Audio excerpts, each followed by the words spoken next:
Carol, Roundup, they're finding it in beer, in wine. That's the latest story that's coming out, where they're doing testing and the residue of Roundup is being found in the wine that we think is safe or the beer that we think is safe. What are you finding in your investigation? Well, interesting enough, they found it in Gallo, Mondavi, Barefoot, Sutter Home wine, Yellowtail, all these popular wines that we Americans enjoy. And they're finding it at parts per billion that would cause illnesses such as breast cancer. And then they found it in beer. You know, beer is one of the most popular American alcoholic drinks we have, and they found it in beer. And so it's rather alarming, and I would think American consumers would be alarmed. Yeah, well, here's the problem. People don't understand what it means when you find Roundup residue in the beer that you're drinking or the wine that you're drinking. This is across the board. You could go down the list. Probably the beer that you're drinking, the wine that you're drinking now, has residue of Roundup. Now, here's the point. Add that to this. They're finding 23 parts per billion of Roundup in the wine. Some of the most popular wines, 23 parts per billion of that toxin in the wine. Now, the studies show that it only takes 1 part per trillion to cause cellular changes where it comes to breast cancer. I mean, the science is clear on it. We're talking about 1 part per trillion that can actually affect cell division, which leads to some of the breast cancer problems that they're finding related to this particular toxin. What's your take? You know, and I'm shocked about the wine and disappointed to see that. But then I got a really big surprise also this week when we learned that they had detected it in baby infant formula, soybean infant baby formula at 170 parts per billion. And they have no idea how children are going to react to this, what diseases it may cause. But we do know childhood diseases are on the rise. Birth defects are on the rise. Carol, how long have they had this information? You've been probably one of the chief investigators looking at this. When did they start learning, A, that Roundup has the ability to cause cancer, and B, when did they start learning that this is a residue from Roundup that can be found in baby formula, as you point out, the food we eat? In a minute, I want to talk to you about the list of foods that we eat every day and talk about how much Roundup, glyphosate, is found in those products. But when did all this really start developing? As you've investigated this, what is that time where they knew something's wrong here? Clearly in the 80s, there were studies that showed that it would cause tumors in rats and mice. And then more importantly than in the 90s, they would see tumors of different locations in the bodies. And that's a clear sign, that's a precautionary principle sign that said, you got to tell people this. And then Hardell found the link to non-Hodgkin lymphoma in the 90s. So it's been out there for several decades now. Well, you mentioned the precautionary principle. The precautionary principle is about, if I understand it correctly, you may not have all of the information. You might even have 2 studies that disagree with each other. One study says clearly cancer. One study says maybe cancer.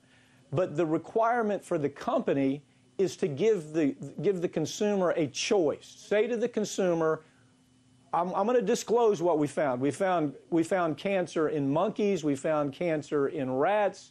These studies are also showing things like Parkinson's disease. They're showing things like with children. They're trying a whole host of different cancers with children. There are studies that vary. One study may show this, another study may not be as strong as that. But under the precautionary principle, as you point out, the responsibility of the company is to let people know that and then let them make the decision as to whether or not they want to use this product. Isn't that kind of what that's about?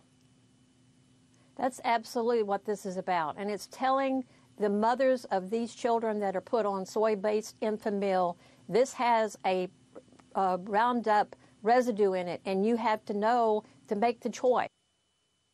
Not on the label, and Roundup, Monsanto's not telling you, you can't make the choice. Well, the World Health Organization came out with a study that was very clear. They came out and they said, we're not guessing here. The World Health Organization made the statement that we want to tell you that there's a probable relationship between Roundup and cancer. Okay, so that's behind us. Tell us a little bit about how important that study, who was involved, and how serious that study was, that right now Monsanto seems to totally want to distance themselves from. What was your take on that study? There were 17 scientists that made that study and came together from 10 different countries across the world. They had no political agenda. They were world-renowned, very respected scientists, and they came up with that conclusion. And then after that, 94 other scientists from 27 countries came out in full support of this decision that Roundup is a probable carcinogen. What have you seen as you've done this investigation when the World Health Organization comes up? For example, 17 scientists around the world, they don't have any agenda. You know, they're not working for any entity that's in competition with Monsanto.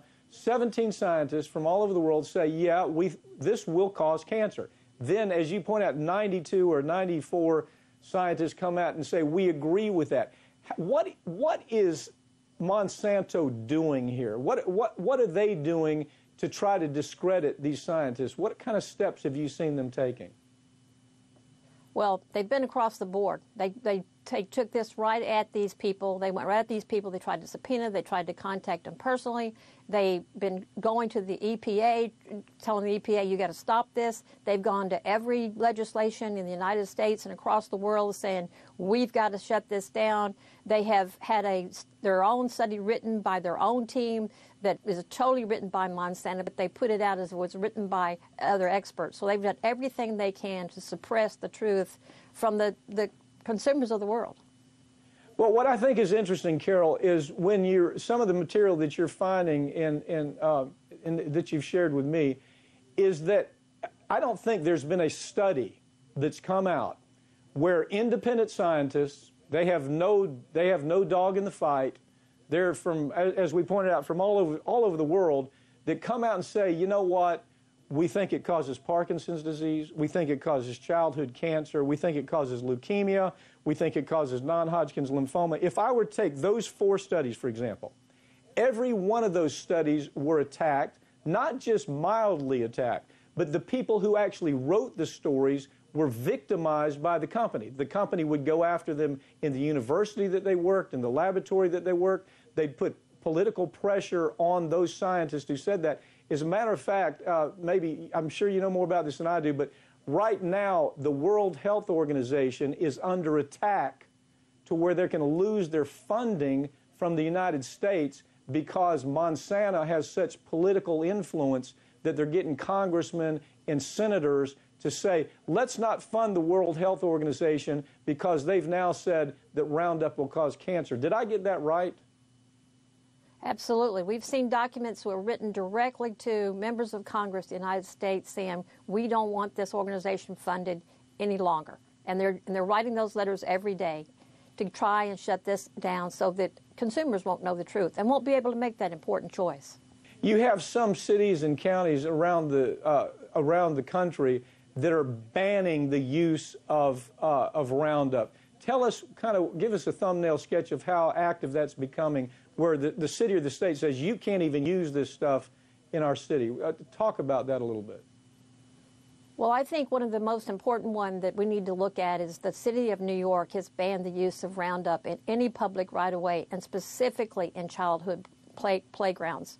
It's terrible because we know that Roundup has a ability to be absorbed dermally through the arms or face or legs of these children. So the New York City just said, we're not using this anymore. We'll follow an alternative. So they no longer use Roundup, and they've done that. They passed that resolution in 2015. They passed it in 2016. And we've seen other countries like the Netherlands say, no more Roundup for us. So that's a position that a lot of other states should take and pattern our behavior after those same countries and states that are doing that. Yeah. I talked about food studies that have shown Roundup's becoming increasingly common in foods. Give us a rundown, just basically, what those numbers look like. Parts per billion when they're finding glyphosate Roundup in the actual food we eat. Give us kind of a rundown. It's interesting. A lot of new mothers feed their children Cheerios, and Cheerios has been tested for the residue of Roundup at 1,120 parts per billion. And then you've got things like Oreos. Everybody loves Oreo cookies. 400 parts per billion. Little Cheez-It crackers. These are things that you think might be healthy for your children, and yet we don't know that they have this residue. Right. Right. Well, here's the point. You're giving numbers like that, but it's only 1 part per trillion, 1 part per trillion that has the ability to cause human disease. Carol, thank you for joining. We'll stay on this story. Thank you.